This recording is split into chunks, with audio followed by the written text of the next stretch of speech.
Chapter 23. The Stone God.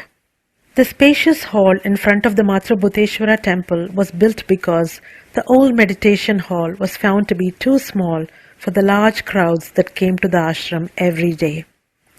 As soon as the new hall was completed, Bhagavan was brought there in a ceremonial procession.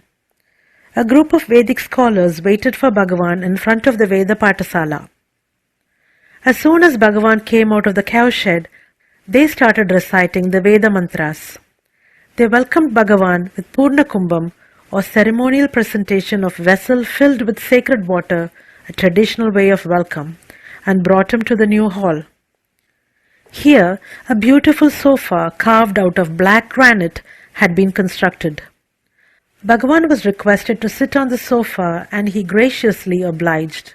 Amidst the ringing of bells and the burning of incense, the entire gathering of devotees chanted Nakarmana mantra and prostrated before Bhagavan.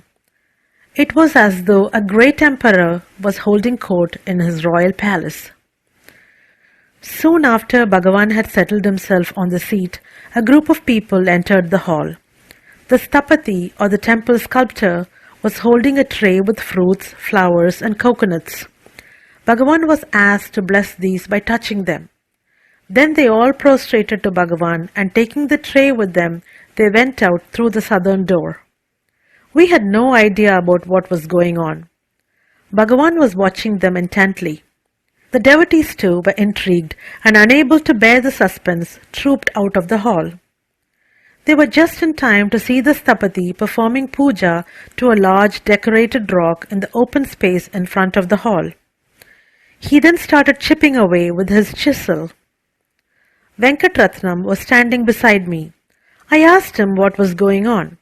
He said that the Stapati was going to make a statue of Bhagavan. Bhagavan was ill at the time. The cancer had started its attack. Somehow the idea of making a statue at such a time upset me badly. Bhagavan jocularly remarked, "The stone god is getting ready to sit upon the stone sofa." One day, an old gentleman approached Bhagavan and said, "Swami, please clear my doubts." Bhagavan took one look at this person and started acting like a schoolboy who had not done his homework. Everyone was puzzled by Bhagavan's imitation of a trembling schoolboy. Bhagavan laughed and explained the situation to us. He said, "Do you know who this gentleman is? It is only because I could not answer his questions that I ran away from Madurai. I thought I had escaped from him, but he has followed me all the way and is asking questions again." The old gentleman was none other than the teacher who had taught Tamil while Bhagavan was in school. Presumably, Bhagavan dreaded being asked questions in class, and here was the same person, once again, bent upon posing questions.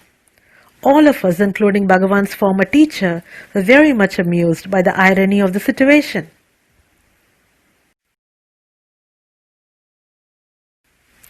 Chapter 24. Nayana and Namam.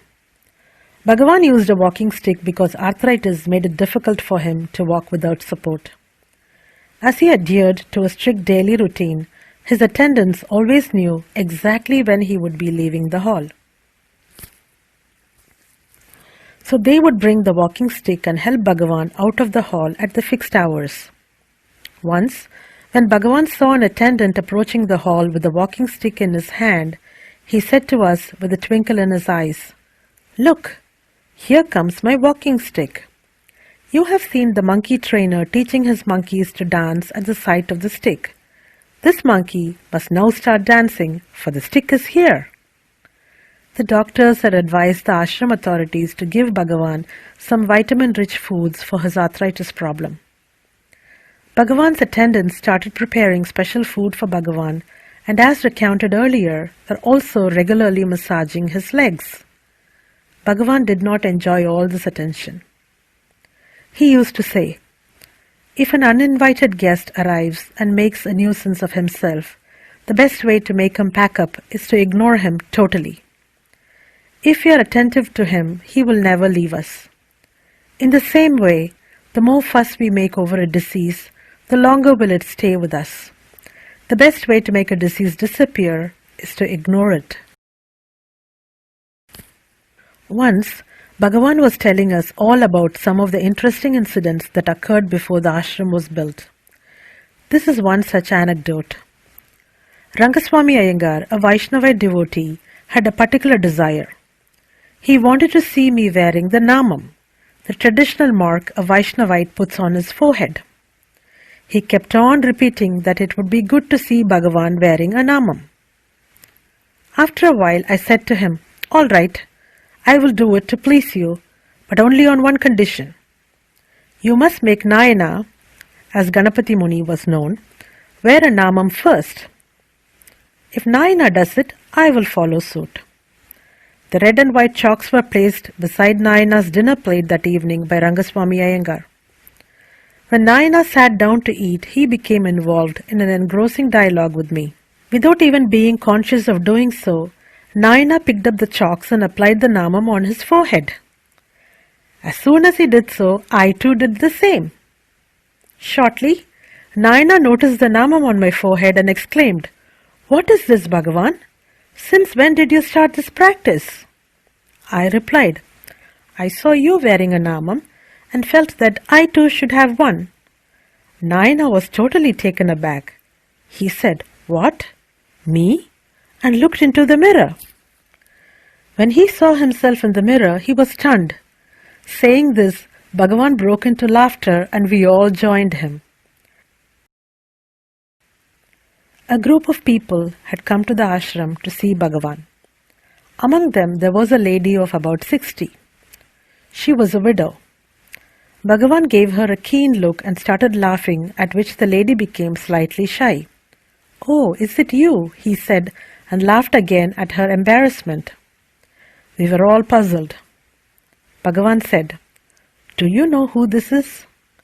When we were children, we used to live in adjacent portions of the same house. In those days, I used to help my mother in the kitchen, wearing just a loincloth for reasons of orthodoxy. People around used to say that I must marry the girl next door. The little girl's mother would immediately retort, 'Why should my daughter marry a boy who is not ashamed to work in the kitchen like a girl, and that too, wearing nothing more than a loincloth? She deserves someone better.' Fortunately for me, I was not destined to get married at all. If things had been different and I had married this lady, what would have happened to me?" Bhagavan stated this with a mischievous twinkle in his eye.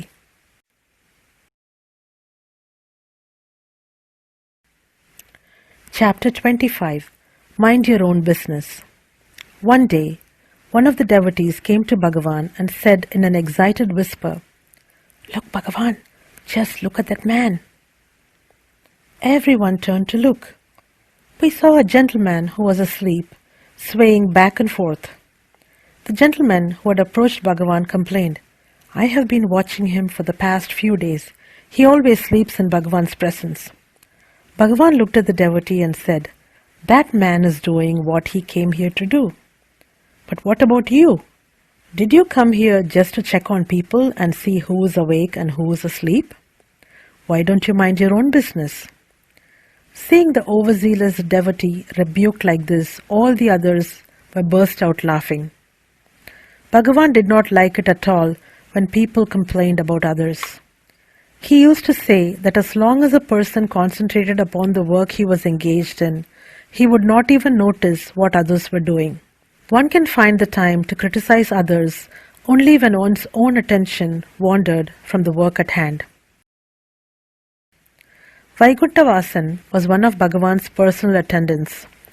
Literally translated, the name means one who resides in Vaikunta, and is one of the names of Lord Mahavishnu.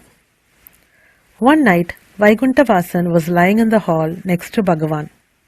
Suddenly, he saw a large cobra very close to his pillow.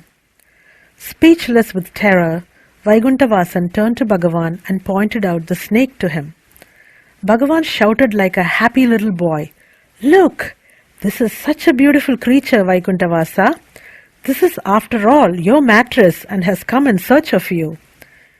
In spite of his terror, Vaikuntavasan burst out laughing. According to Hindu mythology, Lord Vishnu, the Lord of Vaikunta, reclines upon the great coiled serpent Adisesha.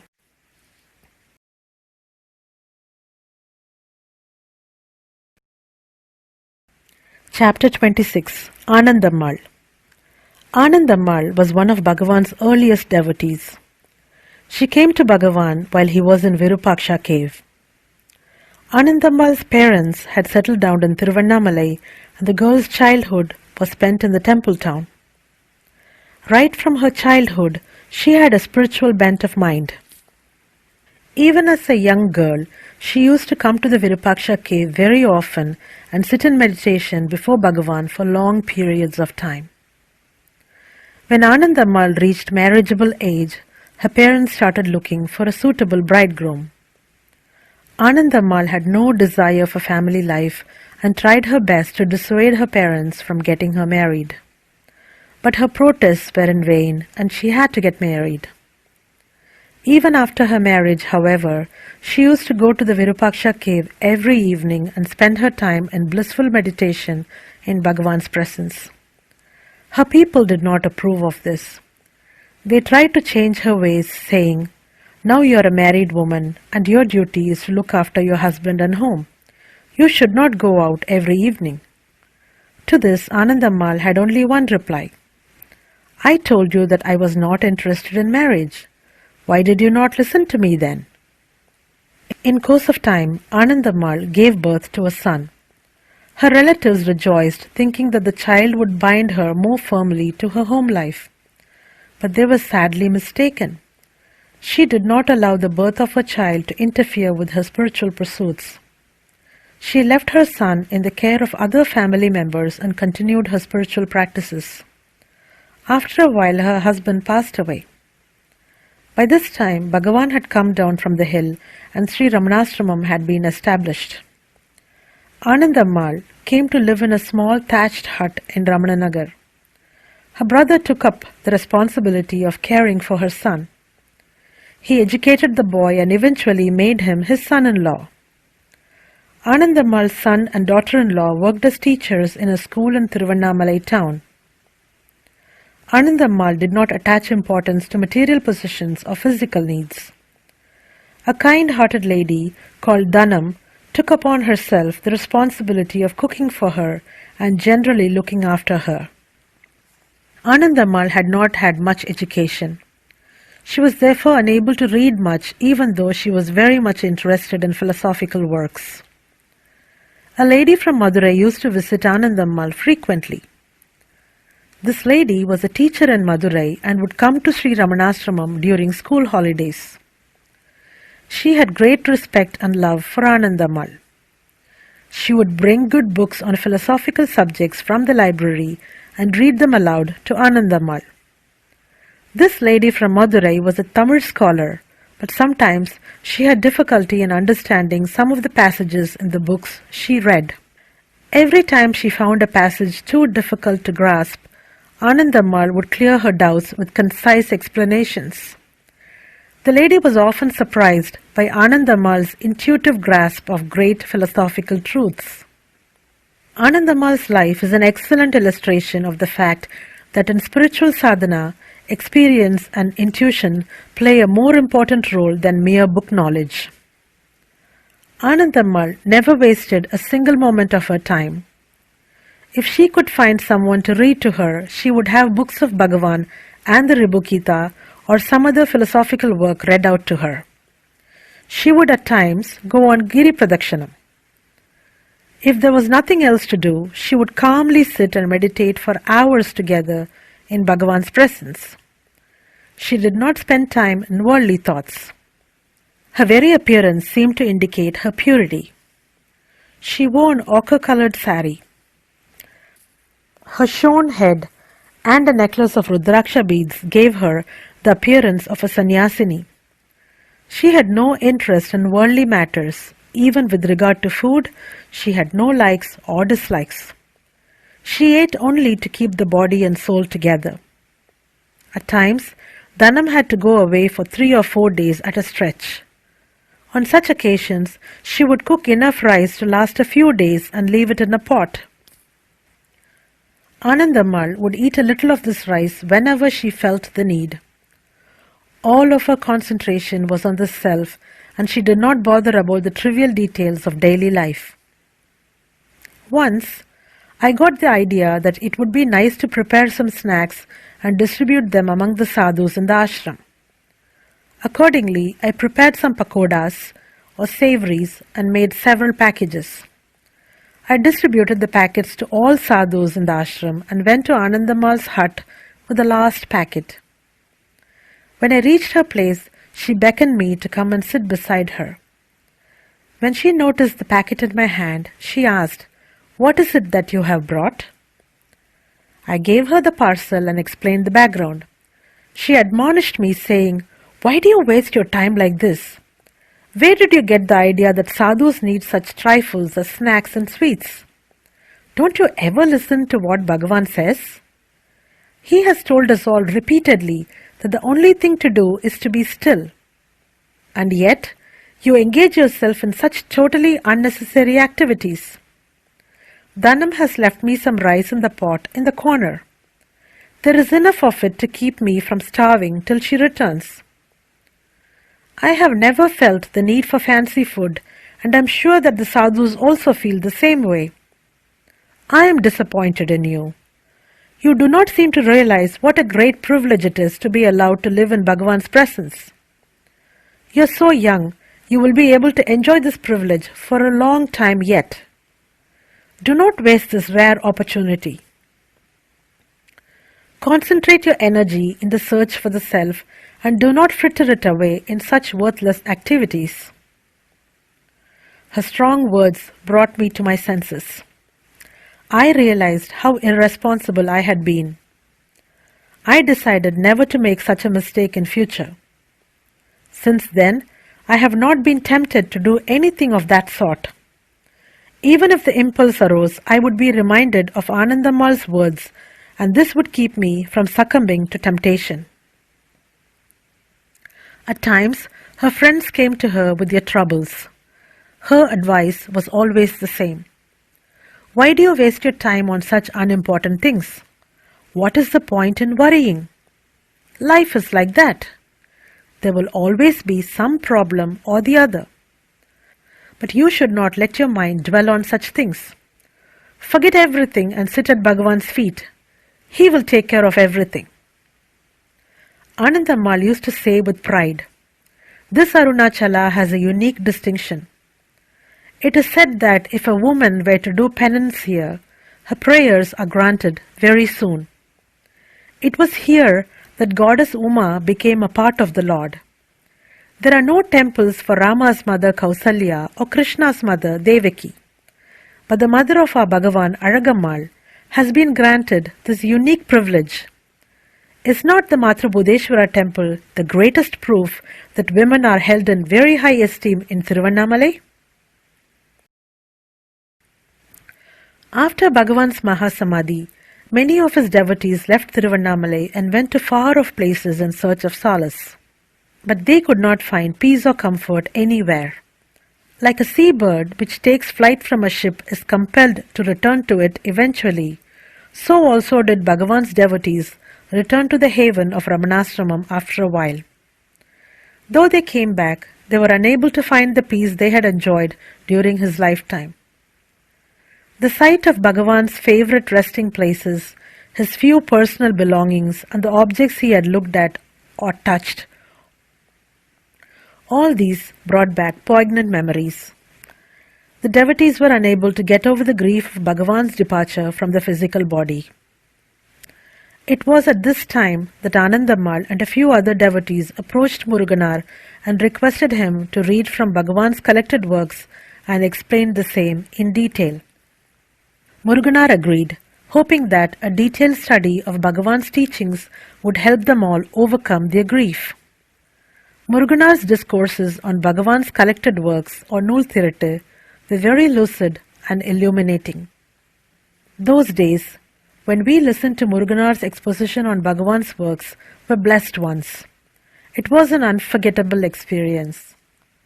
Muruganar systematically took us through all the verses and songs in Bhagavan's collected works. These lectures went on regularly for nearly 6 months. Even after the lectures were over, Anandammal often visited him for clarifications of her doubts in various other spiritual works. On one such occasion, Anandammal approached Muruganar and asked him, "Is it not true that Saint Vamadeva attained supreme knowledge even while he was in his mother's womb?" As she was saying this, she fell down. I was standing nearby at the time. At first I thought that Anandammal was just prostrating to Muruganar. But when even after a long time she did not get up, I sensed that something was seriously wrong. When I lifted her up, I found that she was unconscious. My friend Padma and I tried to revive Anandammal by sprinkling water on her face. But our efforts were in vain. We sent word to Dhanam and she immediately rushed to the town to inform Anandammal's son. As soon as her son arrived, Anandammal was lifted onto a cart and taken to her son's house. Anandammal continued in the same state of unconsciousness throughout the day and breathed her last that night. She was a devotee par excellence, full of detachment, wisdom, and spiritual experience. Even her last thoughts and words were on spiritual matters. The purpose of her life was fulfilled, and this ripe soul reached Sri Bhagavan's lotus feet.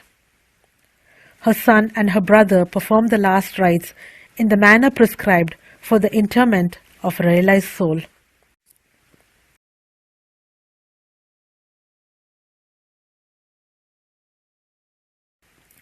Chapter 27. For whom are the rules? In the early days, visitors to Ramanashram could see Bhagavan any time. There were no restrictions of any kind. It was only later on, when Bhagavan was growing weak, that the ashram authorities decided to regulate the darshan timings. It was out of concern for his health that the authorities tried to provide Bhagavan with some rest. The decision was taken by the authorities and Bhagavan knew nothing about this. At first, devotees coming from outside had no idea that new rules had been made. Some of Bhagavan's devotees stayed in nearby towns and visited the ashram from time to time. Naturally, these people did not know anything about the rules which had been made while they were away from the ashram. Narayana Iyer was one of Bhagavan's regular visitors. He worked as a sub-registrar in Arani and used to visit the ashram every Sunday. He would bring some snacks for Bhagavan and his devotees. This was such a regular practice that once, when Shantammal was talking about preparing some snacks in the ashram kitchen, Bhagavan said, "Today is Sunday and Narayana Iyer will bring some snacks for all of us. There is no need for you to trouble yourself today."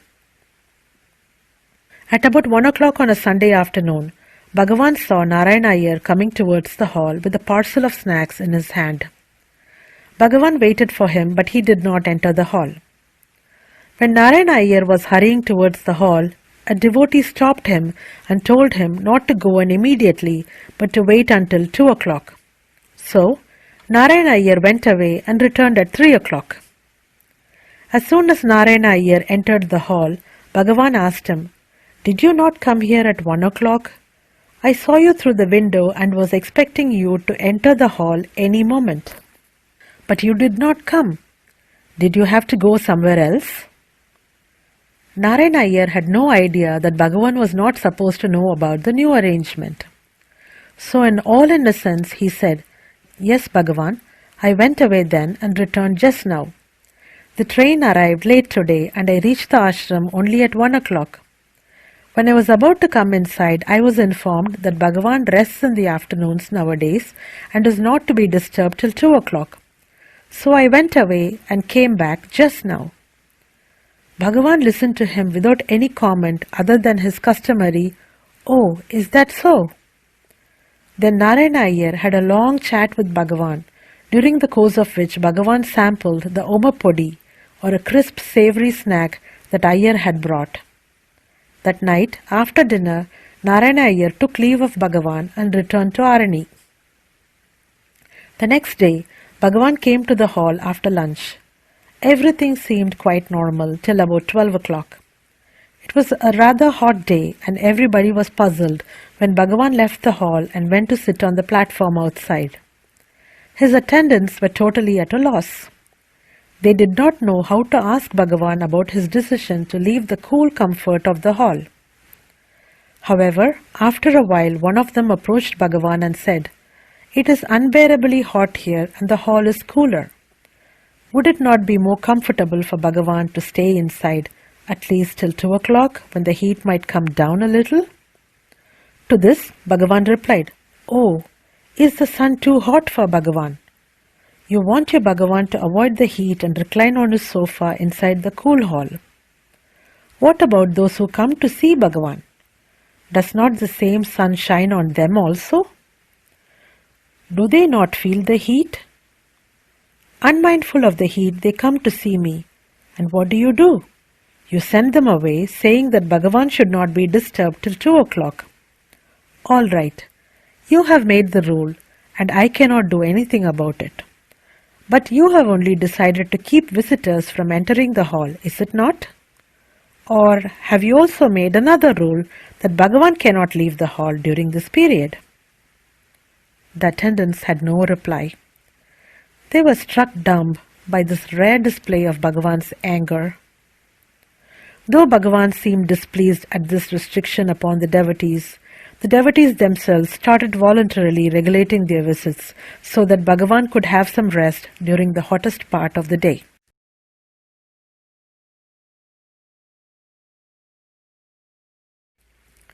Chapter 28. Worship the God with Incense. I came to the ashram in 1946. I remember that there used to be a recitation of the Vedas in Bhagavan's presence at 5 a.m. every morning.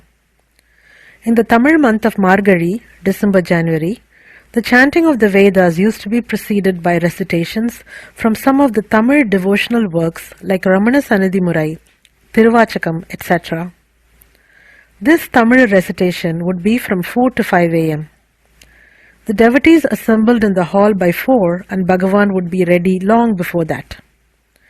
It would be quite cold in the Jubilee hall. Yet, Bhagavan would not use any warm clothing except for a woolen shawl which he wore over his head and around his shoulders.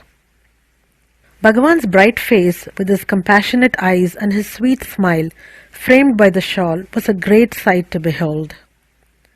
The soul-filling sight of Bhagavan's divine form with the smell of incense in the quiet early morning hours was a truly unforgettable experience. There used to be a small brazier of coals in front of Bhagavan's sofa. An attendant used to sprinkle incense powder on the glowing coals every once in a while. From time to time, Bhagavan would hold out his hands over the coals to warm his fingers. Even this mundane action appeared indescribably graceful when Bhagavan performed it. As long as the incense powder was sprinkled in moderate quantities, the warmth of the fire and the fragrance of the incense used to give us all a sense of comfort. But whenever a bit too much of the powder fell on the fire, the smoke would rise up in a dense cloud. As Bhagavan was very close to the fire, the smoke would affect him badly. His eyes would water and he would gasp for breath, with his face reddened by the strain. Once when the smoke became too thick and suffocating, even for Bhagavan's immense patience, he was forced to comment upon it. Even then, Bhagavan did not lose his sense of humor. He said, looking at the devotees gathered around him, "Yes, that is right. You should worship God like this only. The more incense you burn, the more pleased your God will be. I should be thankful that I am worshipped like this only once every day. Can you imagine the plight of the deity in the temple who has to put up with this kind of worship at least 6 times a day? No wonder God manifests himself in the form of stone idols. The troubles of a god can be appreciated only by another god. Can you imagine the hardship God is subjected to, all in the name of worship and devotion? The devotees only think about various ways of expressing their devotion. They never pause to think about the effect of their puja on God.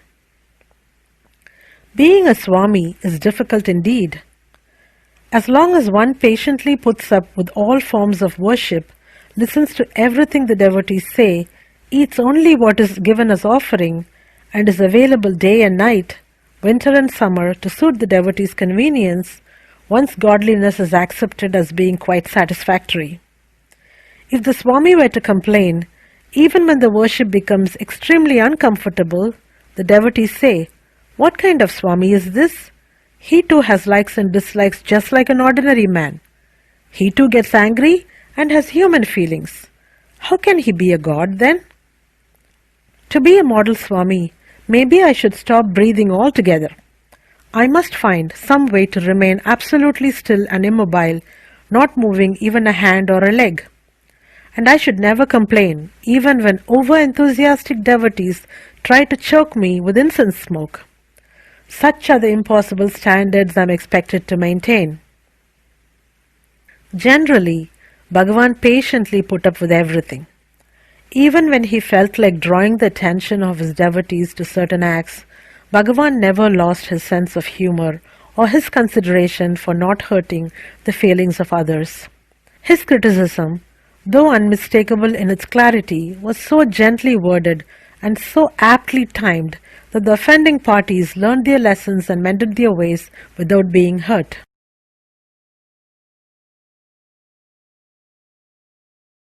Chapter 29. Just a Peepul Tree.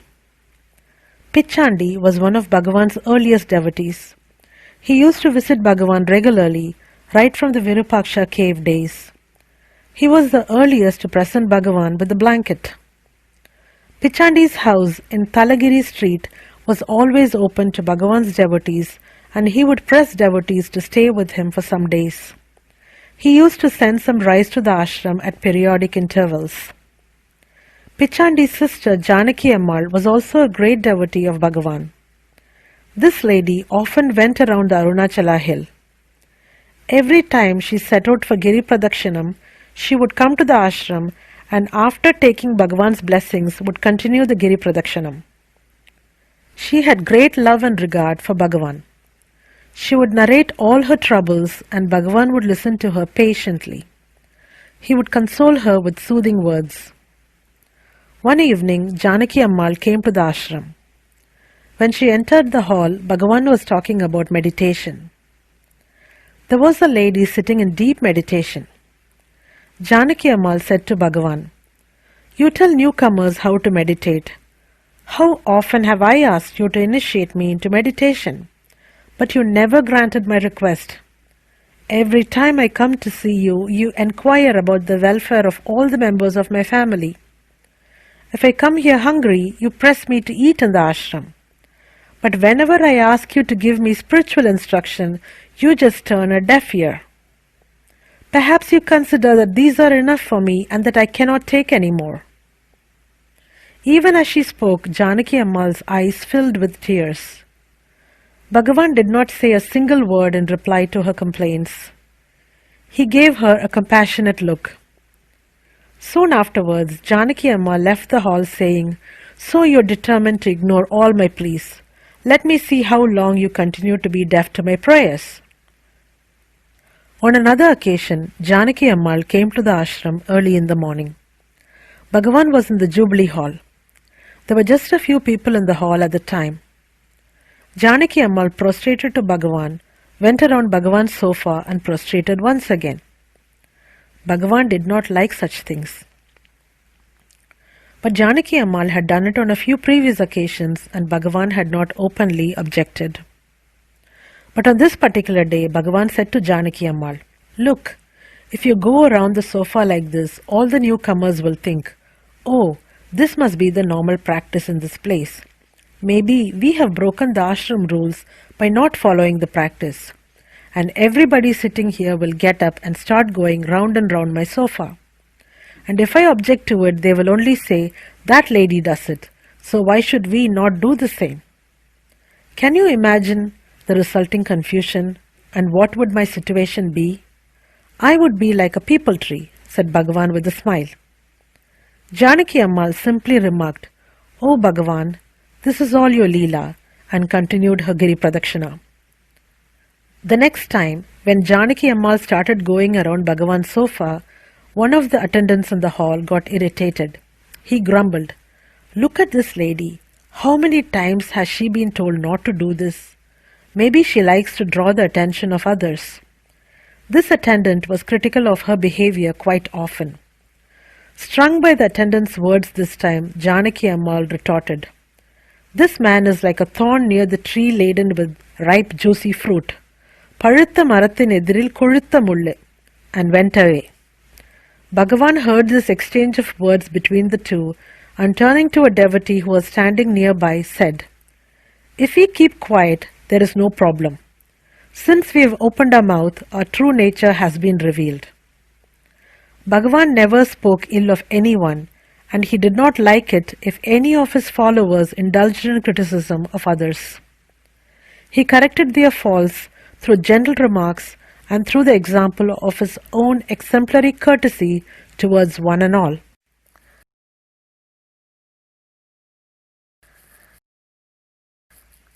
Chapter 30. Enough of this chanting of the fan. September 1st, 1946 marked the golden jubilee of Bhagavan's arrival in Tiruvannamalai. A grand celebration was planned for the occasion. A large number of devotees were expected to attend the function, and a thatched hall was built to accommodate the expected gathering. From the time of its construction, Bhagavan spent most of his time in this Jubilee Hall. As the number of visitors to the ashram kept increasing day by day, the spacious hall proved to be convenient for all concerned. One evening, Bhagavan had gone to the cowshed as usual. Devotees were walking up and down, excitedly calling to one another. Attendants were hurrying here and there. The cause of all this activity was a new table fan. It had been sent down from the ashram office for Bhagavan's personal use, and the attendants were debating with one another about where it should be placed, so that Bhagavan could get the full benefit of the breeze. A number of positions were tried out and rejected. Finally, the fan was placed on a small stool close to Bhagavan's sofa to everyone's satisfaction. Sri Bhagavan entered the hall and saw the fan near his sofa and asked, "Who brought this?" The attendants replied, "As it is very hot nowadays, it was felt that Bhagavan would be more comfortable if a fan was provided. So, this fan was sent from the office. It is hoped that Bhagavan will be gracious enough to make use of this fan." Bhagavan examined the fan from every angle and asked a number of questions about how it worked. He wanted to know which switch would turn it on and which would stop it. When they saw Bhagavan's interest in the fan, the attendants and other devotees were overjoyed. They had been apprehensive lest Bhagavan should summarily reject the fan. When he started questioning them in detail, they felt that Bhagavan definitely liked the idea of having a fan in the hall. Reassured by Bhagavan's attitude, an attendant switched the fan on. Immediately the fan started rotating. The breeze from the fan was cool and pleasant, but the accompanying noise certainly was not. Like all table fans of that period, it emitted a high-pitched whining noise while in operation. By this time, the Vedic Pandits had arrived, and they got ready to start the Veda Parayanam. Bhagavan said, "We have listened to the chanting of this fan long enough. Please switch it off now so we can listen to the chanting of the Vedas." An attendant pressed the switch to turn off the fan. The blade started slowing down with a noise like a caged bird fluttering its wings in a desperate attempt to escape. Bhagavan said, "Well, it looks as though this fan can produce more noise than breeze. Please take it back to the office. The people in the office are always working hard and they need the fan to keep themselves cool. I am only sitting here. This hand fan is quite enough for me." So saying, Bhagavan sent the fan back to the office. This was indeed a disappointment for the devotees who had been hoping that Bhagavan would make use of the fan.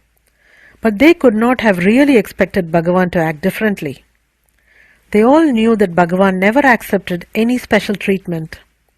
He insisted upon sharing everything equally with all the others. Even during meal times, Bhagavan did not allow any special favors to be shown to him. He ate only what everybody else ate. He would not allow any special dishes to be prepared exclusively for himself. Neither did he allow anyone to serve larger portions of any item on his plate. If he felt that he was being served an unusually large helping of any item, he would say, "See, when the others are being served, the ladle refuses to pick up more than a little.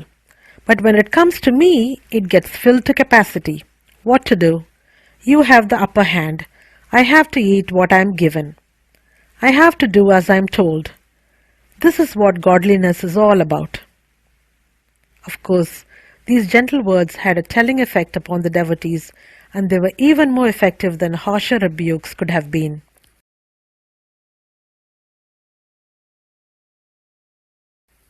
Chapter 31. Why waste the flowers? Bhagavan often went on Giri Pradakshinam with his devotees. On one such occasion, Tiruchuri Lakshmi Ammal was in the group. In Tiruchuri, Bhagavan's house was close to Lakshmi Ammal's house, and the children of the two families had grown up together as close friends. Even in later years, after Bhagavan had settled at Ramanashram and Lakshmi Ammal happened to visit the ashram, Bhagavan continued to treat her with the affection and informality of an old friend. Lakshmi Ammal felt overjoyed every time Bhagavan called her by name and addressed some remark to her. On this particular day, Bhagavan and his party had reached Sonatirtham and decided to rest there for some time. As the rest of the party settled down, Lakshmi Ammal, having spotted a flowering tree nearby, started plucking flowers. After resting for a short while, Bhagavan and the others resumed the Giri Pradakshinam. When Bhagavan saw Lakshmi Ammal plucking the flowers, he approached her and asked, "What are you doing, Lakshmi?" Lakshmi Ammal replied, "I am just plucking flowers for puja, Bhagavan." She had spread a towel on the ground and collected the flowers in it. Pointing to the towel, Bhagavan said, "You already have much flowers. Why pluck more?" To this, Lakshmi Ammal artlessly replied, "There are so many flowers on this tree. I thought it would be better to gather them for the puja rather than let them all go waste." Bhagavan said, "So, I suppose you cannot perform puja without a large number of flowers. You have already seen and enjoyed the sight of the tree laden with beautiful flowers. Now you do not care whether anybody else gets a chance to enjoy the same heartwarming sight. Or maybe you have some exclusive rights over this tree. Did you plant it and nurture it yourself, thus making it your own personal property?" Lakshmi Ammal was stunned by Bhagavan's words. She was full of remorse for her thoughtless action. This incident made such an impression on her mind that from that moment onwards she never plucked flowers from plants. Every time she saw a beautiful flower on a bush or a tree, she would mentally dedicate it to God, saying, "O Lord, this is yours. Accept this flower as my humble offering to you." Lakshmi Ammal has told us that ever since the incident, she was reminded of Bhagavan's words every time she saw a flowering bush. There are verses number 70 and 71 in Devi Kaluttaram, in Collected Works of Sri Bhagavan, that say, "It is not advisable to pluck even a flower without good reason." Our Bhagavan's life was an illustration of this all-encompassing compassion which could not tolerate even the pain inflicted upon a single flower.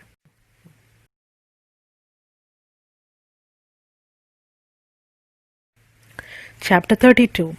Sarvam Vasudeva mayam jagat. Krishna Premi was an Englishman who was fascinated by the Vaishnavite philosophy. He became a member of the Gaudiya Mutt. It was established by Chaitanya Mahaprabhu and has many followers, especially in West Bengal. One of the most important teachings of Sri Chaitanya is that the entire universe is nothing but a manifestation of Lord Vishnu. Sarvam Vasudeva mayam jagat, the universe is a manifestation of Vasudeva, is the principal tenet of the Vaishnava school of thought, and the followers of Sri Chaitanya had implicit belief in this teaching. Krishna Premi's very appearance made it clear that he was an extraordinary person. He wore a yellow dhoti around his waist and a towel tied like a turban around his head. With the bright tilak mark on his forehead and the rosary of tulsi beads on his neck, he radiated a sense of serene, joyful saintliness. He had a beautiful idol of Radhakrishna, which he kept in a small glass case in a bag and carried it with him wherever he went. Only when he retired for the night that he removed the bag and laid it down. Krishna Premi was a close friend of Dilip Kumar Roy of Sri Aurobindo Ashram. It was Dilip Kumar Roy who urged Krishna Premi to go to Tiruvannamalai and have darshan of Bhagavan Sri Ramana. Upon arriving at Sri Ramanashram, Krishna Premi had darshan of Bhagavan and took breakfast with Bhagavan and the other devotees. As he expressed a desire to visit all the places of interest in and around the Arunachala hill, Viswanatha Swami offered to show him around. He took Krishna Premi to Virupaksha cave and other places. As they walked along, Viswanatha Swami related interesting anecdotes connected with each place they visited. Absorbed in these stories, Krishna Premi lost all sense of time. Eventually, they reached Skandashramam. Here, the serene beauty of the surroundings as well as the aura of Bhagavan's presence which pervades the place overwhelmed Krishna Premi. He sat down on a rock, closed his eyes and was immersed in meditation. He remained in this state for a long time. Viswanatha Swami knew that Krishna Premi wanted to have lunch with Bhagavan, but now it was getting late.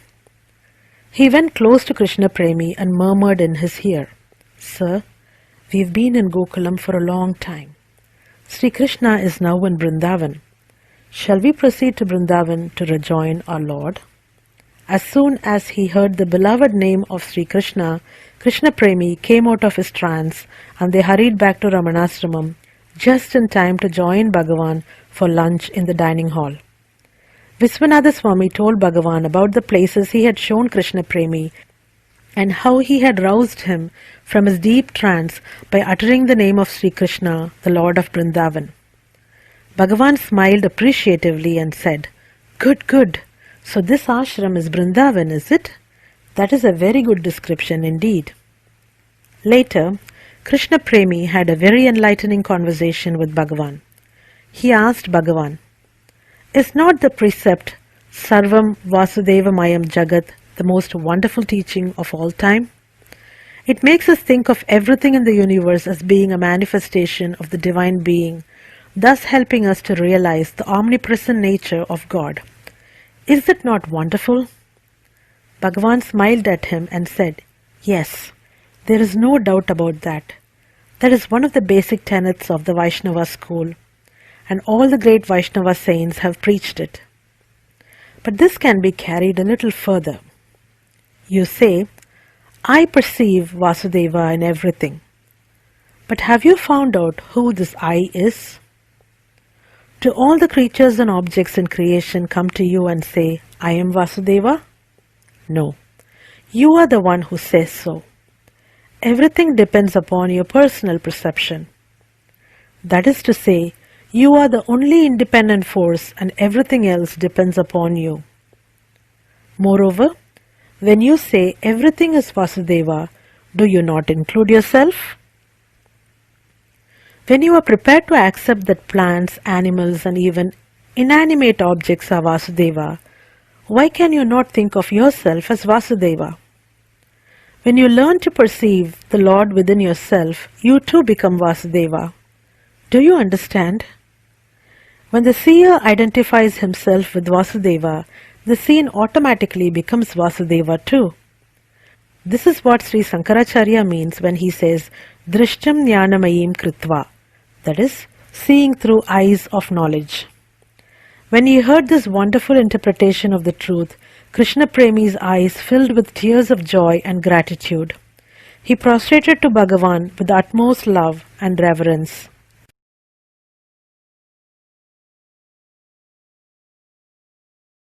Chapter 33. Look, here is a bald head. A lady devotee who used to stay close to the ashram was in the habit of visiting the ashram every day. After a few years, she had to shift to a nearby town. Even after leaving Tiruvannamalai, she continued to visit the ashram as frequently as she could. On one of her visits, she was accompanied by her 4-year-old son. The little boy was a bright little bundle of mischief. He refused to sit in one place but kept running here and there. His sparkling eyes roved everywhere, taking in every small detail. He came close to Bhagavan's sofa and stood at the foot of the sofa for a few minutes, studying Bhagavan. It being a full moon day, Bhagavan had had his head shaved that morning. The little boy was also bald. Rubbing his hand over his own head, the little boy told Bhagavan, "This is a bald head." Then he pointed to Bhagavan and said, "That is another bald head." Bhagavan joined in the game by pointing out a shaven-headed devotee and saying, "See, there is another bald head." At that moment, another devotee entered and the child shouted, "There is another one." It is the common practice among sadhus to shave their heads on the full moon day, so there was no shortage of bald heads in the ashram that day. Bhagavan and the little boy had a grand time, therefore gleefully pointing out bald heads to each other and chuckling merrily together. Who but a truly great soul can play such games with a child without embarrassment or self-consciousness? Bhagavan was all praise for the child's boundless energy and power of observation. He then began telling us about some of the remarkable things young visitors had done. Bhagavan said, "Sometimes children do the most astonishing things." Some time back, a little girl used to visit the ashram regularly with her mother. They stayed nearby in Ramananagar, and so the child's mother was able to bring her to the ashram every afternoon. The little girl would come and sit in the hall with her mother and observe everything that went on. In those days, some of the visitors would bring some sweets or other snacks to the ashram. They would place the eatables before me and I would take a little. Then the rest of it would be distributed to all the people in the hall. The child must have noted this practice. Do you know what she did? It is a common practice among us to roast a few appalams or papads over the fire and eat it with rice. One day, a few papads had been roasted and kept ready for dinner time in the child's house. She entered the kitchen and saw the papads. Immediately, she was reminded of the practice of taking eatables to Ramanashram. She took 2 of the papads, hid them under her blouse and hurried to the ashram. On entering the hall, she was overcome by shyness and just stood silently in the doorway. I noticed her and called her to my side. She came and stood before me, but still did not say a word. I asked her, "Have you come all alone?" She nodded her head. Then I said, "Why did you come alone? Does your mother know that you are here?" She did not reply. I noticed that her hand was inside her blouse and asked, "What are you holding in your hand? Let me see. Is it something for me?" The child nodded her head and held out her papads to me with a shy smile. I broke off a piece from one of the papads and gave her the rest, saying, "I have taken a little. This is your share." The little girl was overjoyed. She was full of pride at the way she had acted, just like a grown-up. This is the way with young children. They watch the things adults do and they want to copy all the actions of their elders. On another occasion, the same little girl brought me a ripe guava from their garden. This time also she had come alone. I knew that the child was acting on her own. I did not want her to continue bringing eatables to Bhagavan without her parents' knowledge. At the same time, I did not want to hurt her tender feelings. So I said to her, "Do you have a picture of Bhagavan in your house?" She said, "Yes." "Then you can do one thing," I told her. "Every time you feel like giving something to Bhagavan, place it before the picture and say, 'Bhagavan, this is for you.' That is enough. If you offer it to the picture of Bhagavan in your house, it is the same as offering it to Bhagavan in the hall. You need not come all the way to the ashram every time. Do you understand?" The child nodded wisely and returned home with her share of the guava. She must have understood my words because she did not bring me any gifts after that. Who but Bhagavan could have dealt so tactfully with the delicate feelings of a small child?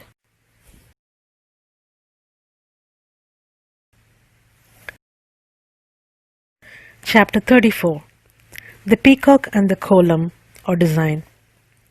In every description of an ashram of the Vedic times, reference is made to the birds and beasts that wandered fearlessly on the grounds, mingling freely with the human residents of the ashram. We read about deer frolicking, of cuckoos singing, of peacocks dancing, of monkeys playing on the branches of fruit-laden trees, and of bees humming in the blossoming creepers. In modern times, is it possible to find such a lovely setting for an ashram? Yes, indeed. Ramanashram is just as lovely as one of the ashrams of the Vedic period. Dogs, cats, monkeys, cows, squirrels, sparrows and other birds all came to Bhagavan and immersed themselves in the flood of love that flowed from Bhagavan. In fact, these innocent creatures enjoyed more privileges than a mere human being could hope for. On entering the gates of the ashram, the visitor's attention is drawn to the group of monkeys and the peacocks with their spectacular feathers. These beautiful birds seemed to know that they were particular favorites of Bhagavan, for they strutted about as though they owned the place. And the monkeys were everywhere. Their pranks were not just tolerated, but were actually appreciated greatly, sometimes even encouraged by Bhagavan. The animals seemed to be able to communicate perfectly with Bhagavan. Often, Bhagavan would point to some particular monkey and say things like, "He is the newly elected king of his tribe. He has come to tell me about his victory over his old rival. And I can see that he has brought his queen to be introduced to me. This is a great honor indeed." The cow Lakshmi was another esteemed member of this privileged group of Ramana devotees. No daughter could have enjoyed more privileges in her father's house than this cow in Bhagavan's ashram. As for the peacocks, they came and went as they pleased.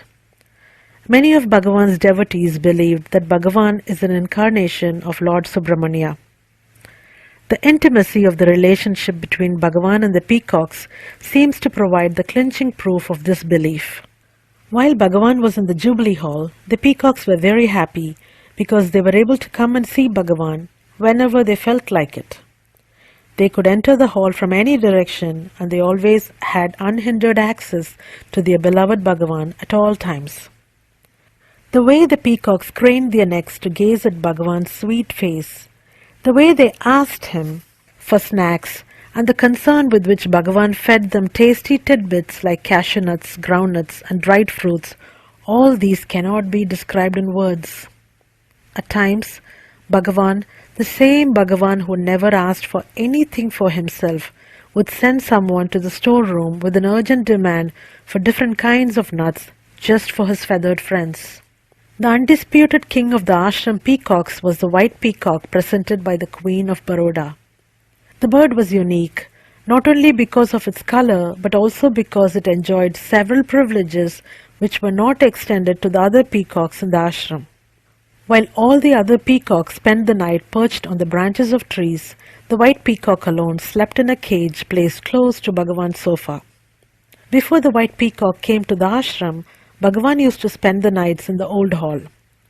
But after its arrival, Bhagavan moved into the Jubilee Hall because he did not want the peacock to feel lonely.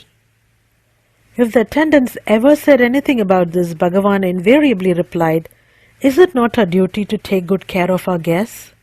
Would it not be improper to make our guests sleep in the open while we enjoy the shelter of our comfortable hall?" The white peacock often came to the hall apparently looking for its beloved master. If the hall happened to be crowded, the peacock would hesitate to enter. At such times, Bhagavan would immediately sense its hesitation and he would welcome it with a charming smile and an affectionate greeting. Encouraged by Bhagavan's call, the peacock would enter the hall with confidence and go directly to Bhagavan's side. Bhagavan would fondle it and feed it with some delicacy like nuts or puffed rice. The peacock would then walk out satisfied with the meeting.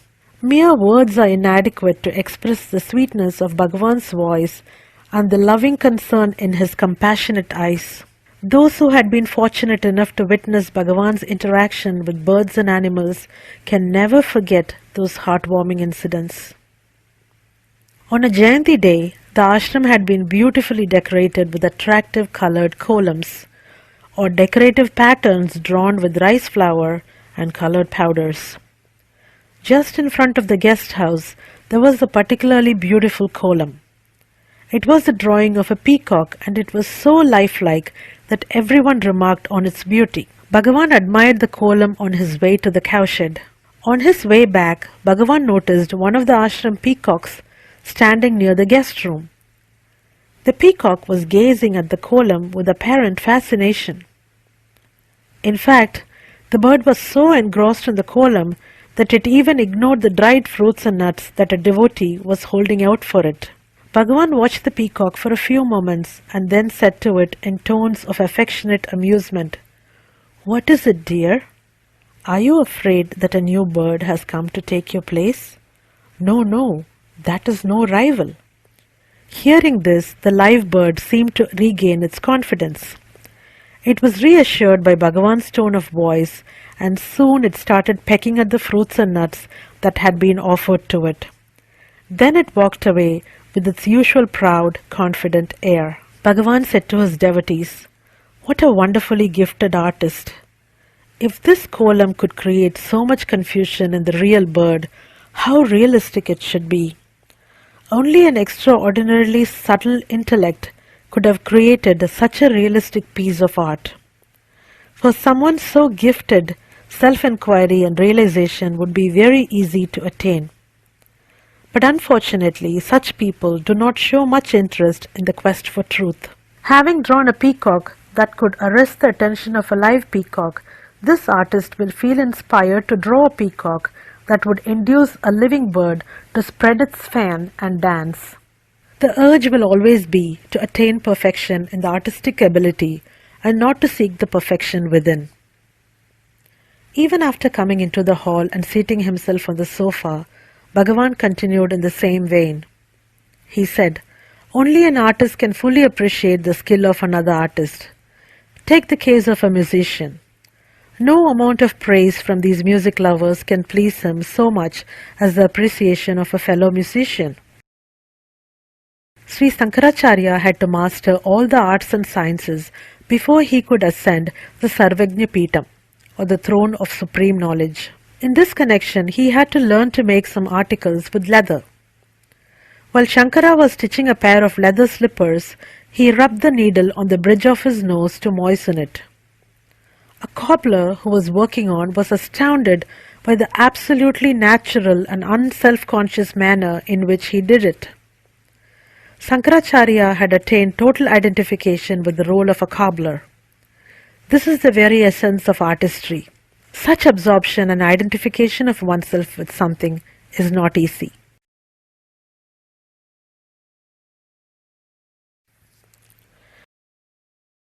Chapter 35. Realization through music.